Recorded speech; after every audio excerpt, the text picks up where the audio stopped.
What's going on, everybody? This is Moulton's Mind and Body. I am your host, Jeff Moulton. I'd like to welcome you back to the podcast, and if you're new, I appreciate you tuning in. This week, if you don't know, is National Eating Disorders Week, and I have a really special guest on today, and I'm excited to really have her on. We originally, again, like most of my guests, we met down at Springfield College. I actually was her NSO leader. We both did our exercise science programs there, and we both had a passion for fitness. We've had a little bit of different journeys along the way, and I'm really excited to have her on because with her, it became, I think, an outlet to her, and now it's become a passion of hers, and it's really helped her overcome an eating disorder that she's had in the past. So I'm really excited to welcome onto my show my fiance, Bri. Hi, hon. Thanks for the introduction. Hi, no problem. Glad to be here. So I'm excited to have you on. It's funny because we didn't even know that it was National Eating Disorder Week till probably like a couple hours ago. Yep. But I think it's perfect because earlier, or even yesterday, we were talking about doing the podcast. So I thought it'd be perfect to kind of have you on, and we can talk a little bit about your past and kind of. I think a lot of people will actually relate to your story, and I think by you telling it, hopefully it'll help other people if they are in a spot and have an eating disorder or have have overcome something like that. It'll help them. So, first question I have for you is kind of more or less, where did your fitness journey start? So my fitness journey started at what I want to say is the beginning of me trying to become healthier, because it got to the point where I felt defeated and I said, this is enough. And it started really there. I would say before that, I was going to the Y. I was one of those, I call it cardio bunnies. I used to just hop on the elliptical, do like 30 minutes, hop on the treadmill, do another 30 minutes. And that was spotty. I always felt better when I went to the gym. I felt amazing. Even if it was just cardio and get moving, I felt really good and happy, and it kind of cleared my mind. But that was more inconsistent and spotty. So I would say I really got into fitness when I hired my actual first personal trainer.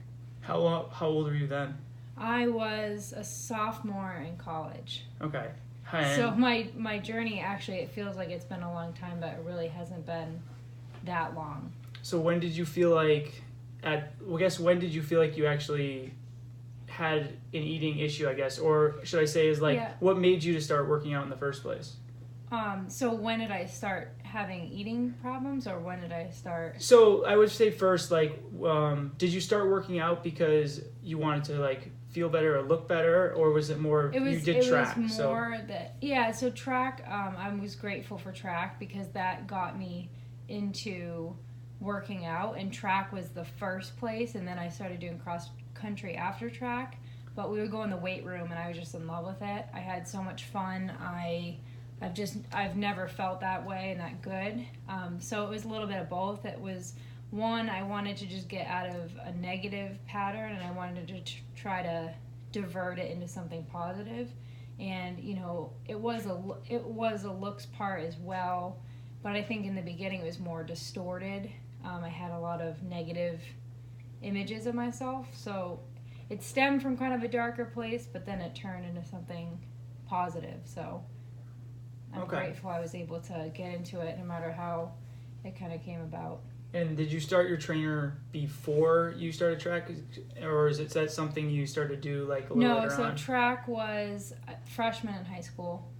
I got into it. I was a really shy kid, and ironically, I played softball for almost all of my childhood and junior high, and then coming into high school, I was all excited.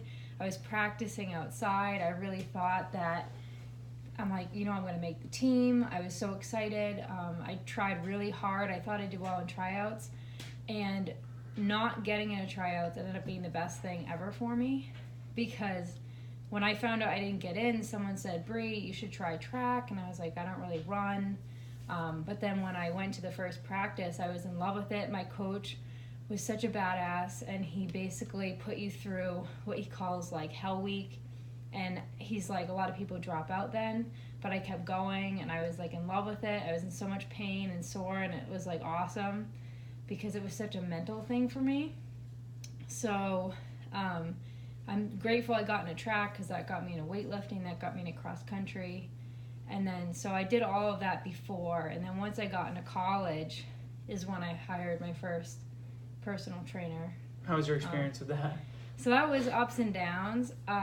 It was positive. It was a huge thing for me at first because I went to her. I was working at Olympia Sports at the time, and one of my managers was like really good friends with the personal trainer that was at Anytime Fitness down the street, the one I ended up actually working at.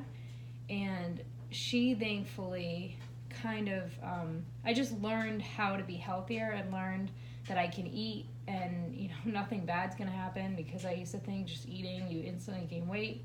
And she did get me on a training program, and I loved it. I mean, I listened to every word she said to me. And I think that was the downside, you know, going through the program and being more experienced in fitness. I kind of realized some things that, you know, nothing against her. It's just, I don't think that just did not work for my body. I mean, she told me to have a cheat meal. Was this the same trainer we talked about? Yeah. Yeah. You know, so she told me to have a cheat meal once a week. So, yeah, I was eating a ton of calories. So I wasn't seeing any results. My weight wasn't budging, because every, you know, cheat day, I used to go to Cumbies, pick up, you know, a Ben & Jerry's pint, eat the whole thing, eat pasta, you know, eat just a lot of stuff. It was just my cheat day. And, you know, in a Ben & Jerry's whole pint by itself, it's, you know, what, 1,200, 1,300 calories. Sure. So that whole time during the week that I was trying to be in a deficit, it just wasn't. And at that point, I actually just realized that the second, I should have been in a deficit. That shouldn't have been the goal. Right. For my background, I was super open to her, and she helped me a lot in an eating disorder aspect, because she did bodybuilding competitions and she had a similar experience. So we actually talked about it a lot. So it was a positive thing, but I realize now, if someone knew my background, they should have handled it maybe more delicately and maybe said, you know what, Brie, we're going to try to increase your calories slowly and, you know, watch your body change and realize that, you know, nothing detrimental is going to happen, and realize that we can also bring up my metabolic rate and increase my muscle mass over time. So at the time I thought it was great. I thought, you know, I wanted to gain muscle, but at the same time I didn't want to gain weight. Right. But it did get a jumping start to the point that I just knew I loved fitness. And then it was that moment I was like, I want to be a personal trainer. And at that time I was actually at my community college I was just getting into my community college. So I went to Westfield State for a semester. I started off as a psych major, and then, you know, I started realizing that fitness is something I was interested in. So I took an exercise science class, just a 101 basic class, and I fell in love with it. It was all I could think about. I was so into that class. I put all my effort into it. My professor was amazing. She was like an ex-Olympian, actually. And then I said, all right, I'm changing my major. I wasn't happy with the school. It's nothing against Westfield State. I just knew Springfield College was my number one. And so my community college fortunately had an ex-phys major. So I did that and then transferred. So, right. And then it grew from there. It's interesting. I'm going to go back because... I know I'm rambling a lot. No. I'm going to go back because it's funny, because I've heard you say like bits and pieces of what you said before regarding like your old trainer and stuff. Mm-hmm. But I also heard a little bit of a different side of that before too, when it came to like if it's the same person we're talking about, from like the nutrition side of it, kind of what was going on, like oil on the food, right? So I'm not going to like obviously throw her completely under the bus or anything, but I think what a lot of people have an issue too with is like, for you, it benefited you having structure, you had a coach, you had all these things that were really great, but you had someone, I think too, that maybe not her fault, didn't know how to handle your situation, or maybe handle a lot of what was going on, which I think a lot of coaches do, right? Just because they've done something, because, you know, for the situation we were in, it was one of those like, you know, you were getting put on a diet that was very ups and downs. Like you'd be restricted, you'd be getting these high-fat diets, putting things on food, oils on food. When at that point I had no base. Right. We were trying to get a baseline, and so I understand that aspect, But yeah, coming from, I had no structure. I mean, I wasn't hitting anything specific, nothing, to then just jumping into that. And yeah, absolutely, to be adding like fats and things to try to, because I wasn't budging, I just felt like it was like... super scattered. Yeah. There was like not a lot of structure to it. It was almost like... And that's what I was craving. Throwing shit at the fan. Yeah, and I wanted structure and I wasn't getting it. Right. And I think it just goes into is like, there's a lot of coaches out there that are maybe want to help, but there's a situation where like, you know, like she didn't really know how to handle the situation and tried a bunch of things. Mm-hmm. And then it just kind of like, if anything, looking back at it now, is you can look at it as like, you know, we'll talk about kind of like how we went about it and like how it took time to go help you do that. But I think like, you know, having the cheat meal and stuff for people that have like an eating disorder or something like that. You can binge, it's a trigger. It triggers and that's right? what happened to me. Because you were like, oh, I'm going to be really restricted all week, and then you just binge, and then you null and void all the work you did all week. Yep. And then you don't get any results, so it just like demoralizes you and makes you feel worse, and then it's kind of like this spiraling effect. So I think that's like, you got to be careful when you do go to find a coach or you do find someone. You have to make sure you're finding someone that, you know, have a conversation with them, maybe do something, and make sure, you know, you have to trust them, but at the same time you have to, I think, getting referrals or doing your research and making sure you're finding someone that isn't, because there's a lot of people out there that are very like, they're successful and they have great physiques and they're really strong and they're in shape, but they don't necessarily how to coach someone to get there. They know how to fix themselves. Right. And I was on a traditional like bro diet. Yeah. For bodybuilding. I had chicken, broccoli, and rice, and I mean, I'm talking maybe 100 grams of rice I got a whole day. Right. As well as I'd have, you know... So you're on low carbs. Super low carbs. The biggest carb meal I had is the morning I had oatmeal. And also, that's the thing. I know that at first you don't want to overwhelm people and say, track everything on a scale. I know that's like overwhelming, and maybe that's why I wasn't told to do that. But I didn't realize serving size of peanut butter until well after. So I was overeating in peanut butter. It was things like that. So the breakfast was oatmeal, peanut butter, and oatmeal, peanut butter, and a banana. So that was my heaviest carb meal. Right. I also wasn't told to track the peanut butter. You know, we said a tablespoon. I read the back, and I was doing like 2 tablespoons. So it's like an extra 90 calories right there. So things like that. But in one sense, the meals weren't spread out right, and it was that traditional like just chicken. I got so sick of chicken. Right. And then I wasn't eating much rice. I wasn't eating. Well, your carbs are so low, and this is kind of like a sticking point. Because when you're not tracking it, probably like around 80 carbs. Yeah, and like the whole concept is like if you start taking away all your food and like knowing it, that you're already in a situation you weren't eating a lot in the first place, so to eat even less, like it's impossible. Right. You know, it's impossible to lose weight. So if we go back, fast forward a little now, is so like you had your trainer, you were in college you were in high school doing the running, and then it kind of went to the next step where you you know, what was like what was the point where like you were significantly under eating? I know you said you go days without eating. Yeah. Can you talk about like kind of, I guess, people so they can relate to the aspect of like, it's not just like you had a coach and you weren't eating that great. Like you did have a scenario where you were very up and down. Yeah. Well, so really, it went back to junior high. That's the first time that I started having an eating disorder. What made you feel like that though? What made that start? I guess. Well, junior high was a really, really, really rough time. I actually had to there was a few things that my doctors put me on to kind of balance out my hormones because I couldn't be like left alone. I mean, it was bad. I had to go, sorry. I had to stay with my mom at school, at work, because I just like couldn't stop crying. I couldn't stop. I was just depressed. I really don't know why, but once we figured out my hormones, immediately I felt better. But it really started from like a dark place there.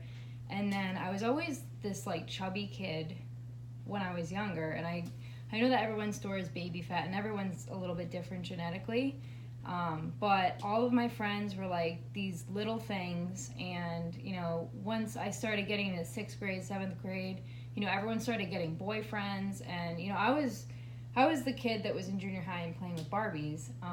You know, there's absolutely nothing wrong with that, but I felt really like an outcast. I really didn't have many friends. And like I said, all of my friends were like getting attention. They had tons of friends. Everyone liked them, and they were all these like little things. So I felt really bad about myself, and I wasn't happy with myself. And when I was in that like depression, I was not hungry at all. So at first it wasn't like a goal to lose weight necessarily, but I actually lost 50 pounds 1 year when I was going into 7th into 8th. And I still remember the school nurse, she said, she was like raving about me. She's like, that is so amazing, you just lost 50 pounds. And when I look on it, I'm like, I would never tell a girl in junior high that that's so amazing you lost 50 pounds. It's one thing if you're severely overweight, but when I say I was like chubby, I mean, that's really all it was. I was not obese. I was not, Do you I was remember a what little your overweight. weight was? Any idea? I was pretty much the same height, so I was 5'5", and I honestly don't really remember my weight, but I want to say maybe I was like 150, 155 maybe. And you went all the way down to like 130-ish, yeah. I was probably Gotcha. like 130. So when she said, that, I was like, wow, someone actually like commented, complimented, my weight. And I used to just wear like super baggy sweatshirts. I was just very insecure. I didn't want anyone to look at me, really. But then I think everything just got super negative, and I was so focused on that nothing was good enough. It was a really bad experience. And I think on the outside, you don't look at someone and say they must have an eating disorder. I mean, it means something to everybody else. And I know there's a lot of people close to me that, have been hospitalized for it, and it never got to that point for me. But a lot of people didn't know how to help me. And, my family, like, God bless them, they tried. My mom brought me to multiple psychiatrists who all were really not helpful. And, so we kind of tried that. But yeah, so fast forward, I was just in junior high, all throughout high school. When I was running, it was bad. My coach, she's amazing, she was my psychology teacher. She was the reason I initially went into psychology. She was my cross-country coach, and she was fully aware of the situation. And she would watch me, and she would ask if I'm eating. She said, you need to eat before practice. And I don't know how my body did it because I wasn't eating. So I would go to practice. I don't know how my training then was extremely volumized. You were running up to 10 miles a day. Yeah, at the end of the season, we would have 10-mile runs. And I was pretty proud of myself because I was like the top third runner. Depends on what race, but I was in the varsity for our cross country. Without basically eating. And I was a sophomore, so it was cool crazy. to make varsity as a sophomore. And also I wasn't eating. You see a lot of runners that kind of struggle with this because a lot of runners, have to be, usually thinner, not have to be, but, you see all these top runners who, are very petite. And so part of me also felt like that, but so, fast forward even more, when I was at Westfield State, it was to the point that, I wasn't eating all week, and then I would go home on the weekends and binge eating, and I was just, it was like rock bottom at that point. And so is that your low point, you think? Yeah, that was for sure my low point, because at that point, I was disgusted with myself. I looked at myself and saw just like fat everywhere. It was just, I had such a negative look at myself. I would just look at myself and be so negative, and a lot of people just were like, Brie, you're crazy, but I never saw that. Right. And now when I look back, it just makes me so sad because I'm like, how did I not see myself as like not healthy and just in a negative space mentally? So that definitely was my rock bottom, because that was at Westfield? Yeah. Not only did I weigh the least, it's not as much the weight, it's just where I was mentally, because I really was just not in a happy place. What do you think I didn't want to go out if I ate. Yeah. It was definitely rock bottom at Westfield. I think at least in high school, running, I was obsessed with running, and I miss it. and that competition, I had a great time with that. So I think that helped me at least get in a better mental space. But I still remember coming home from practice and my friends would be over and I'd be like, Mom, should I eat supper? You know, like, right. I can't even imagine how she felt. It's like I just ran 10 miles and I'm like, should I Questioning have something? Like, because I just did that. Right. Like, it was always, you know, can I do this because I did that? And I'm not trying to ramble, but there's just some examples. Like, I also used to use running as like, almost I can have this because I'm just going to go run.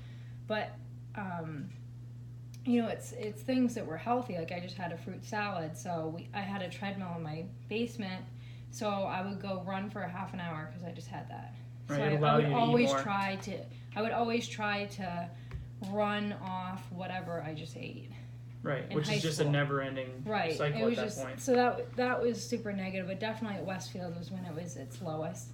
When did it turn around? So like how long, I guess first thing is how long did it last at Westfield, and then what was like your moment, I guess, where it all like changed for you, or you felt like you started to take steps in the right direction? Because obviously you have highs and lows.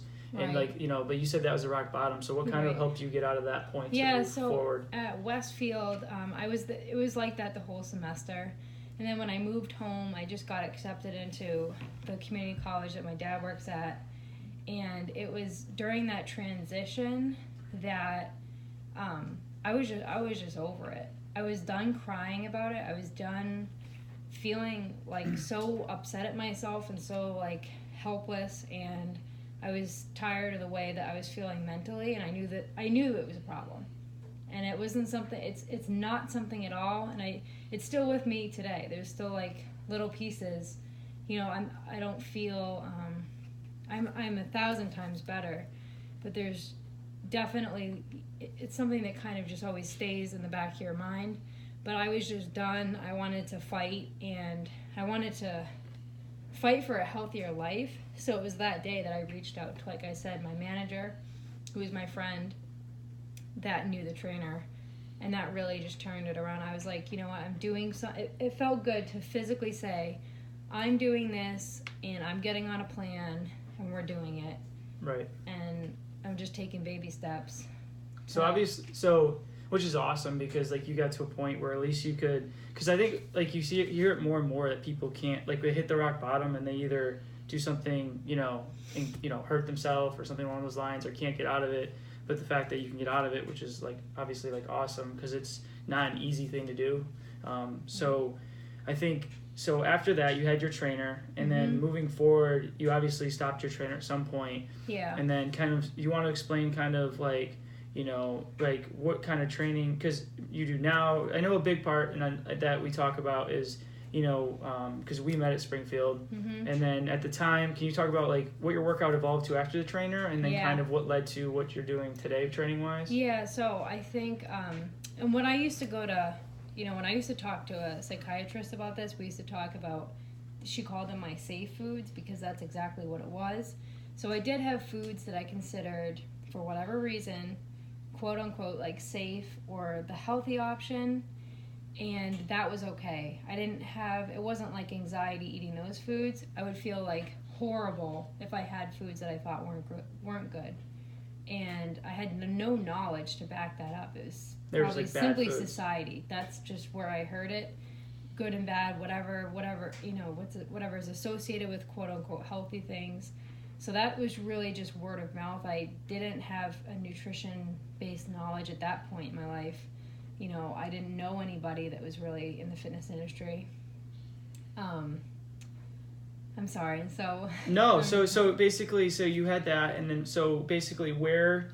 So we were talking about, where was my training? Yeah. So like, so you stopped your trainer. Like basically things were, you know, going okay, and then not necessarily what you wanted for what your goals were. Right. And then you kind of left now you did the community college. So I took those pieces, So fortunately, at that point, now I just got into the exercise science at major. Springfield.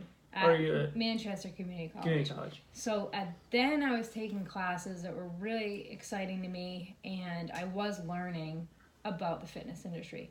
So not only was I taking one, I had to take classes that were physically workout classes, so I learned a ton of movements. I had someone showing me how to properly do them. I actually had really great professors that taught those. They were all awesome. I did Zumba a ton. I mean, things like that. So I was definitely doing a lot of cardio, but I did probably your basic, I would say, I was probably hitting each muscle group like once a week. I mean, I didn't completely know what I was doing, but it was definitely more of like the higher rep. I didn't focus on strength for a very long time. I never pushed myself probably just because I didn't have those people around me that were kind of into that. Right. But so, I did Zumba and those kind of things. I always kept up with, I actually did run a little bit or do cardio. I incorporated, lifting movements in all my workouts because she did give me splits. So I kind of kept that. And I believe it was like back and bis, chest and tris, like legs, pretty, right. Simple split. So I kept up with that, kept up with the movement she showed me, added what I learned, in my workout classes and, my ex-phys classes, and kind of went from there. So it was pretty basic. And then as far as my food, I did stick to similar things she showed me. So it was more of I probably wasn't, I'm kind of guessing. I wasn't tracking back then. Right. Probably around like 1,200 calories. I mean, it was low. Well, even when you met, you were that even 11, when I met, 12, I was 13. about there. You're probably 1,300 at the most. Yeah, so I kind of stayed there for a long time. Right. So from around my sophomore year till, my senior year of college, so about, like 2 to 3 years, I kind of stayed there, but I was very consistent. I always went to the gym. Right. And I was going actually 7 days a week. Right, which is what because I still was, I wouldn't, I definitely was still struggling, and it's something that made me feel better. Right. It was your getaway. It was almost, I wouldn't say it was unhealthy. Like, obviously, it's healthy to work out, but it was unhealthy in the aspect that I obviously was, like, it was upsetting if I had to miss a workout. It was your coping mechanism. But, like, really upsetting. In a way. And now it's like, if I miss that today, it's upsetting, but it's not crippling. Right. I guess that's the best way to describe it. But so I was working out a lot, sticking to foods that, I kind of knew people told me to eat, but I wasn't counting macros, and it wasn't a whole lot. But right. I was doing it on my own, and it was making me feel better. Right. And I was eating, period. At least I was eating consistency for the first time. Which is a ever. Big step. Yeah, I was eating, 3 to 4 meals every single day, which was a huge step. Right. So I kind of eased into that because I needed like 2 years of just doing that. Right. And working out.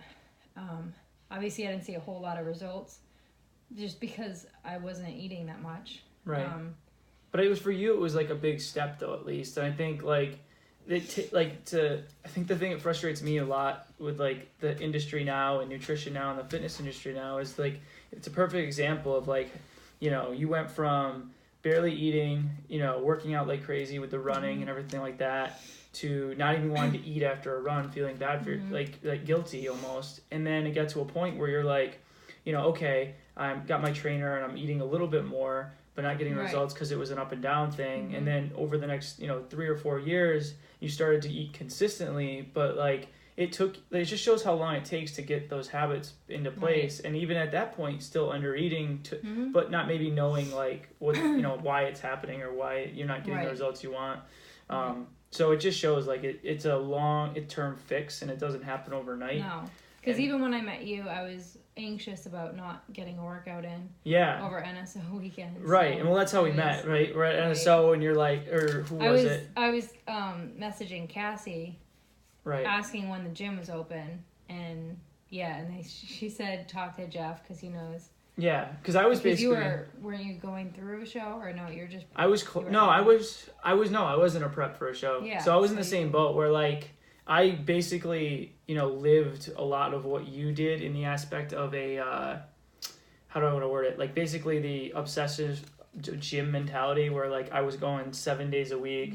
If I missed I felt guilty. I had a little gym in my basement. I leave Thanksgiving early, I leave Christmas early, like whatever it took to get to the gym, because like if I didn't work out I was gonna get smaller and I was gonna get weaker. And that's something that I always felt, so that it's good to know that that's like wouldn't say normal, but it's probably really common. For sure is. Because you get, it's almost addicting.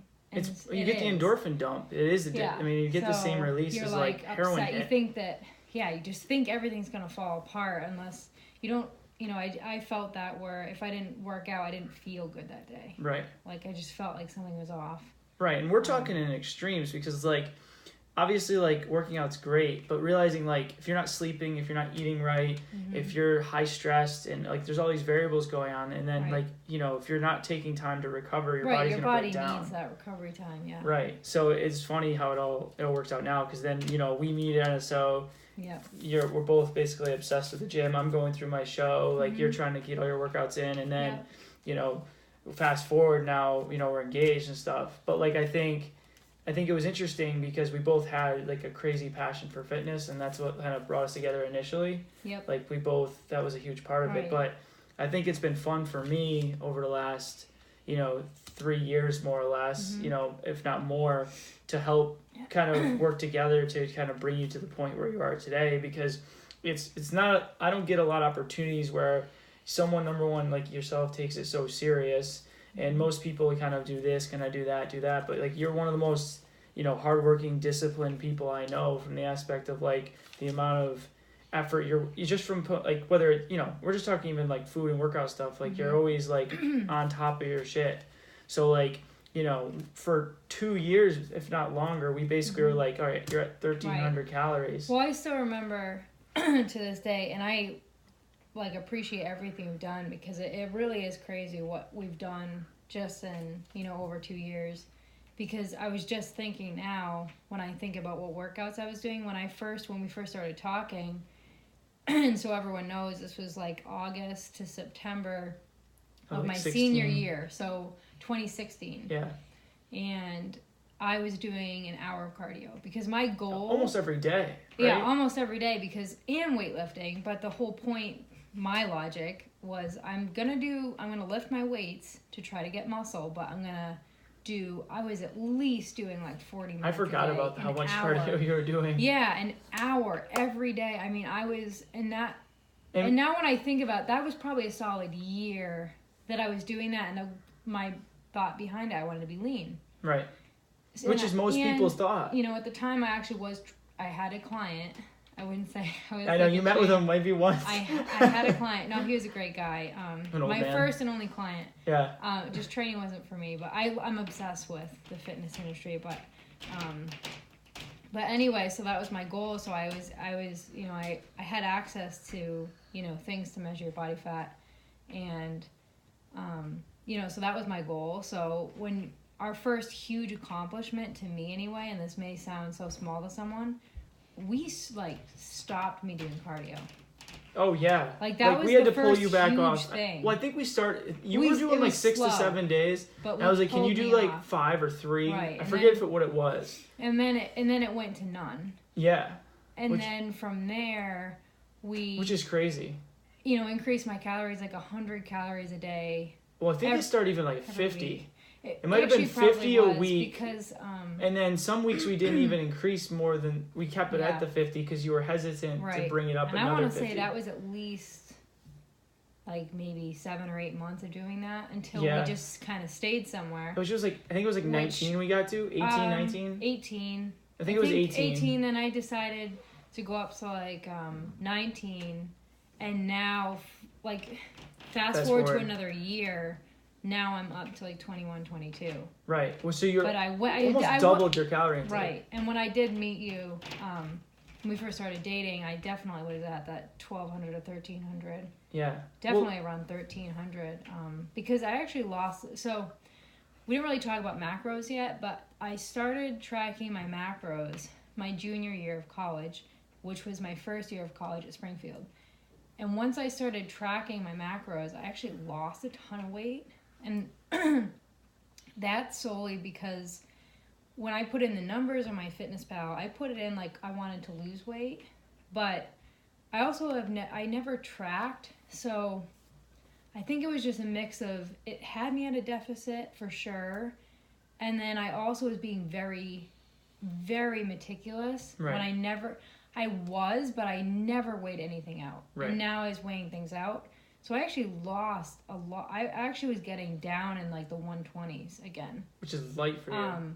Yeah, so I was actually, so the lowest weight I hate talking about weight because it really is relative, and it really, I don't like talking about it, but I was I was like 120 at my lowest, and I'm 5'5", and right. So that was getting low and just not maintainable. I mean, my body just physically, between genetics and what I was I just could not maintain that for the life of me. And I used to want to get to like 115, and I just couldn't break that. But I started getting to like 125 again. I was like, what, and it wasn't really intentional. I was like, wow.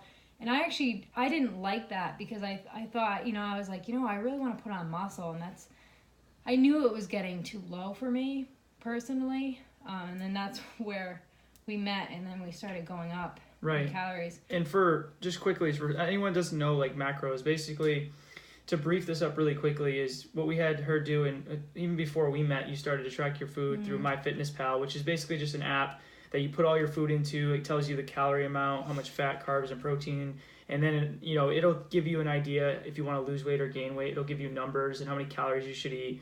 So basically, like, something I always recommend is people to do that to become more aware of the food they're eating. But like you were saying too, is like, the macros is just fats, carbs, and protein. If you add them together, it adds up to your calorie intake. So like, as you increase your calories, you have to adjust your macros, fats, carbs, and proteins to add up to your calories. And if I'm going to add something about it, so a lot of people think that every time I tell people I count my macros, they actually are. So a lot of people are really negative about it, and they say that why would you do that? That would make you more neurotic about food. That actually saved me, because it was the first time ever that I was so excited about food in a positive light, and looked at it like I'm fueling my body, and I could play around with my macros and still get to my goal. Right. And in a weird way, the way my mind works, I like to be regimented. So if I know I can do this, like say I know I can work out at this time, or I know I have this workout I'm going to do, and I'm going to do it at this time, I'll get it done. And if you give me a calorie amount to eat, I'm going to get it done too. I took it very seriously, and I knew it was important to eat that. And it just opened up a whole new world for me. So, counting my macros has been the best thing, ever for me. It was the greatest thing ever, and I honestly will never stop. I don't see a point to stop, personally. I mean, and again, people could say that's just negative, but... No, I don't think it's negative. I think...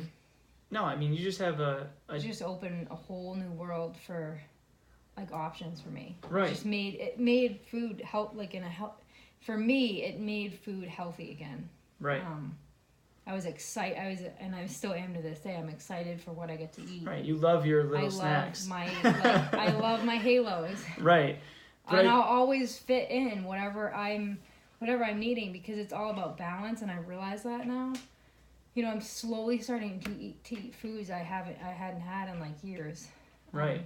Because they're bad foods, stereotypically, right? Stereotypically bad. And that's what I think's really the problem with society, is that's where I was getting those whole good and bad foods put in my brain, and I get that from a holistic standpoint, you want to you want to be eating organic, and you want whole foods. Of course, that's the healthiest, but mentally, for me, the healthiest is to just have a balance. So yeah, no, I think everyone needs a balance, and that's why I think the macro thing is important. And I tell a lot of people, and I don't have cheat meals. No, because the biggest thing ever. Well, that leads to the binge eating It's the biggest side, thing ever. right? I think that's the problem with most people, is you restrict a food for them for so long. You can't have this until this week or the next day or whatever it may be. And then you have, instead of having your macros, if you eat a slice or two of pizza, or we make our homemade pizzas, right? So they're low calorie, which we're having tonight. So Brie will make these pita bread pizzas that have a total of less than 20 carbs, or a little over, what is it, I forget, but in total 20... with including beef on top of it, it's around 600 calories for right. 3 pizzas. For 3 mini pizzas, which, and that's 2 to 3 slices of a normal pizza. Yeah. And basically you put that into your calorie total and you hit your numbers at the end of the day. But I think I think this is the problem. People are like, oh, you have to obsessively look at your food, but you look at it and I look at it as like, oh, if I want some cereal or I want an ice cream or if I want pizza, or if I want this, you can manipulate your calories to make it fit. Now this is the other thing, to actually hit your macros when we set them, like usually it's a protein per pound body weight, Right. and then you have your fats and carbs. But if you hit your protein at where it's supposed to, it's almost impossible to consume, if you hit your macros correctly, all junk.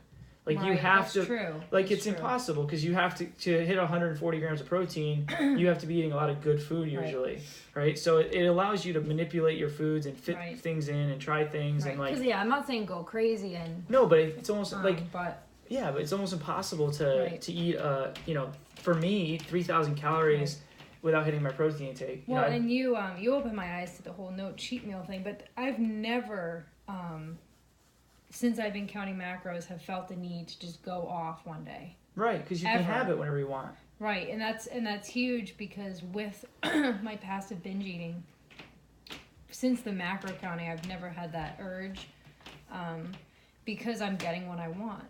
Right. It's all moderation. So if you want something sweet, you can fit something sweet into it and just call it at that. And it's almost, again, I mean, I wouldn't say it. I was 100% great throughout all this. Right. But you've come so far. But because I was like, you know what? At least I hit my macros at the end of the day. I'm not gonna freak out or stress over this one thing because I fit it into my macros. And at the end of the day, I'm still doing my goal.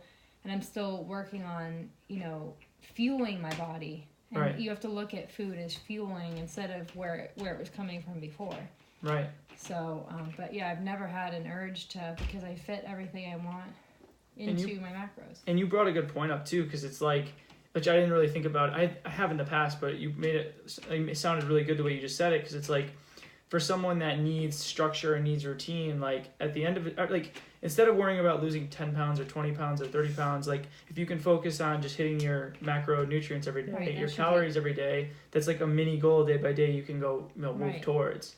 Which, that's like for yourself, like you said, it helps you have that structure and that routine. Right. So I think, like you said, if anyone can do it, if it fits your macros, like I think it's the way to go. Right.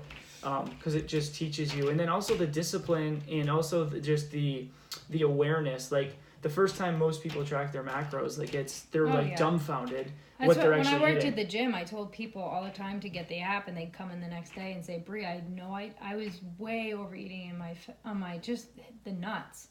You might be watching TV or something, have a couple handfuls. Well, a couple handfuls is like 3 servings. Right. 28 nuts is a serving. So, or 28 almonds, I should say. So that's like so people are chowing down. Peanut butter's huge. Oh, yeah. 2 tablespoons, people are shocked. Yeah.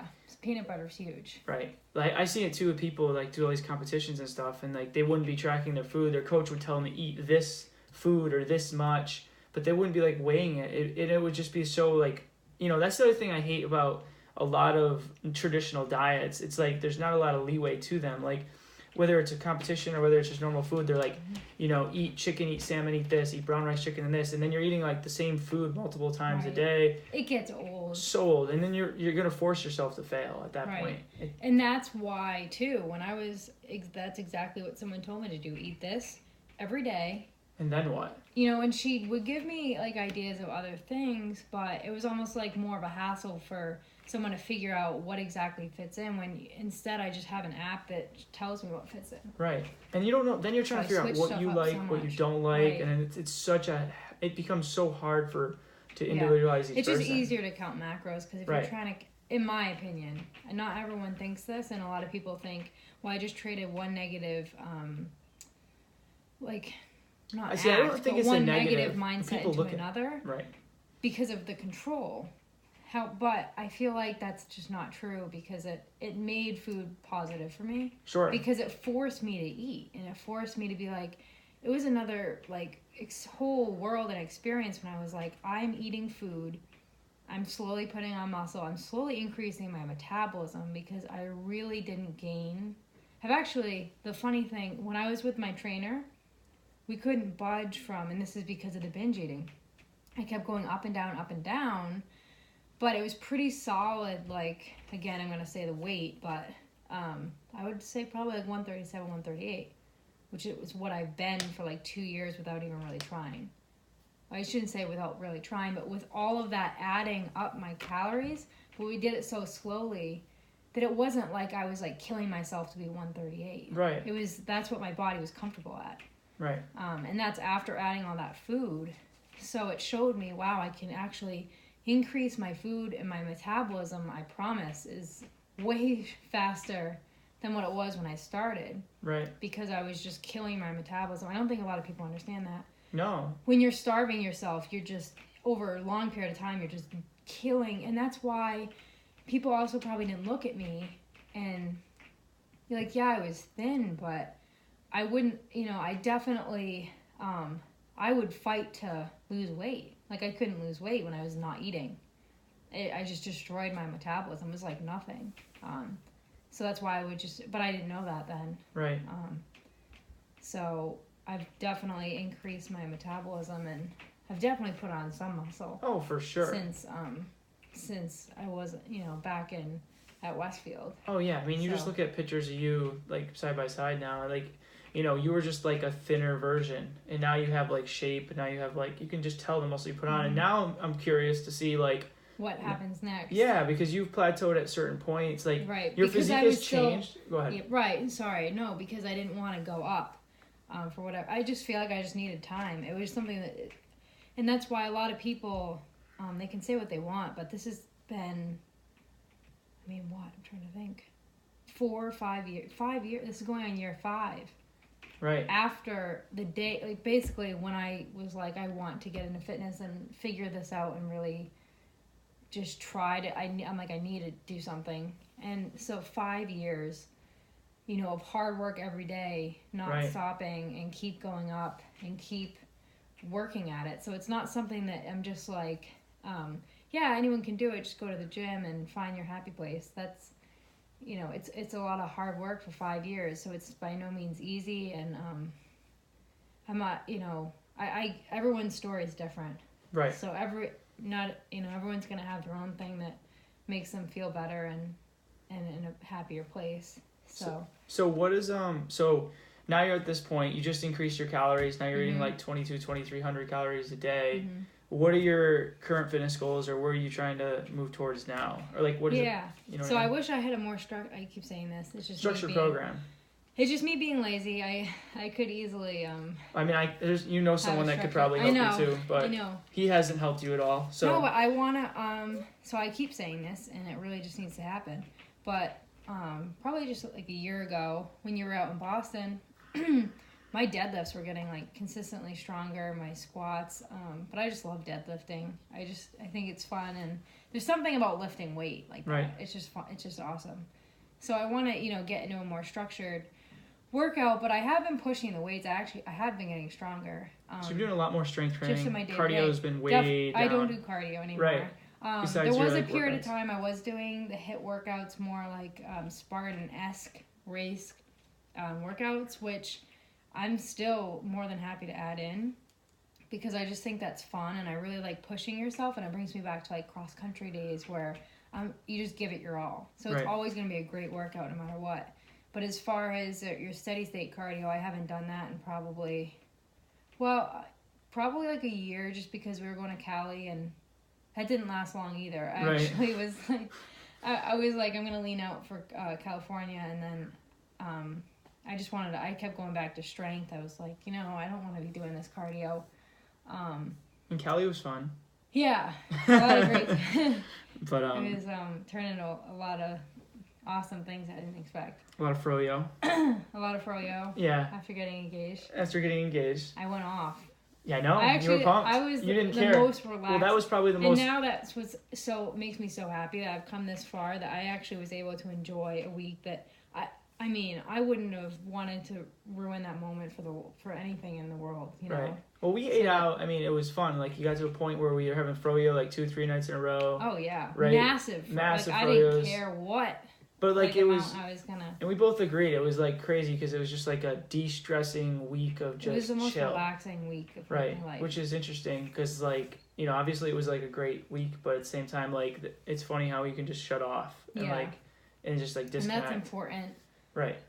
Because vacations used to be miserable for me because I was always freaking out what gym, when am I going to work out, what am I going to do eat. This, and that's changed. Yeah, and that's changed because, on that week we had a little gym, and I did go a couple times, but I wasn't, like, freaking out that I didn't have, like, a squat rack and... Right, all the weights you need, all the machines. Mm-hmm. So go ahead. Going forward with what my goals are, I definitely want to be more consistent with my strength even more. And, who knows in the future, I've said for a lot of years now, which a lot of those years I absolutely should have never entertained the idea of bodybuilding. But now that I'm finally getting to, slowly getting to a healthier spot, that's still something that I think would be awesome to do just for myself. Right. Just because I've always been, like, fascinated with that. So that, and I also want to just keep doing little, races. The Warrior Dash was awesome that we did in the summer. I want to do more of those. I'd love to do some 5Ks. It was, one that I missed out on in the spring, and just little things like that, but definitely just my huge goal is to just put on a lot of muscle mass. Right. So before the wedding. No, that's really my goal right now. Really my goal right now. It's got like 2 years. Yeah. No, like a year in. Well, less than that. Yeah. Well, because I want to, Right, you're going to tape yourself back down. But, no, seriously, a huge focus on just building muscle mass, because I've never really been, I'm still not, I wouldn't say the surplus, but I'm at more of a surplus. You're pretty close to, if not, I would say you're there now. So just being super consistent with eating, which I have been, just super consistent, eating all my calories every day and training hard, getting sleep. I've also cut back, that's another big thing I did. I cut back the amount of times I go to the gym. Right, how many times? So you're at what 5. Now? 5. Compared to you were at 7, hour of cardio, and now it's like 5 strength. Yeah. 2 days off. So it's been a huge difference. Yeah. But like you've actually, your body's like adapted to it in like the best way possible, I feel like. Yeah. All right, so basically I have one more question for you.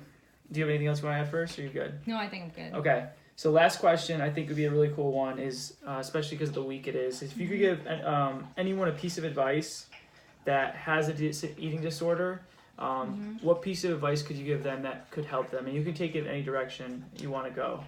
Yeah, so I think the biggest piece of advice I would have is that you need to be your own best friend.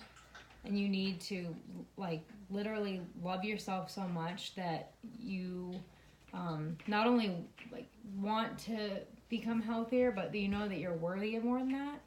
Because I think, for me anyway, it was such a negative space that I just wanted to, like, I wish someone just said to me, like, you're worth so much more than that. And it's so sad that you think of yourself like that. Because you're just physically... as a person, worth more than that. And my other, my advice is just like, it's absolutely 100% possible. And you can accomplish anything you want in your life. It's always a touchy subject with mental health, because I know that's so far from easier said than done. But absolutely, get a great support system, which actually wouldn't say I had the best support system, because my family was 100% there for me, but they didn't really know how to help, and they didn't really know fitness. And even people I was dating at the time thought I was kind of crazy. So, no one, right. I was just kind of riding and dying with myself. But no, you need to be, yeah, I know. But you need to be your own cheerleader. Sure. And you need to just know that you're worth more than any of the things you're thinking. Right. And I love that. I think it's important for everyone to kind of, be able to I think most people, what they do too much of is and me including myself, you put pressure on yourself and you bash yourself and you hate on yourself and you start... It's just a spiral. And it's a spiral, right? So I love that. And I think if more people can think like that, they can help get themselves out of that situation a lot faster and kind of improve, day by day. So awesome. So basically... that's how we're going to kind of finish it up. So I appreciate you for coming on. I know yesterday when we were talking, I originally had another guest coming on, so you jumping in, and it's perfectly how it actually worked out. I'm glad we got to do it. Yeah, it's perfect actually timing for everything to work out because I know we talked about doing it eventually. So, so thank you. I appreciate it. Thanks for having me. Of course. So again, guys, I hope you enjoyed the episode. And if you are someone or know someone with an eating disorder, I really urge you to, be their support system, help them, and try to take the steps in the right direction to do what you can to, do whatever it needs to be to help get them out of the situation they're in and be that support system. So moving forward, I have another podcast coming out next week. It will be my own personal one. I'll let you know the topic coming soon. But I'll talk to you guys soon. So have a good rest of your night. Thanks, guys. There you go. Yeah, I can edit it. I rambled like a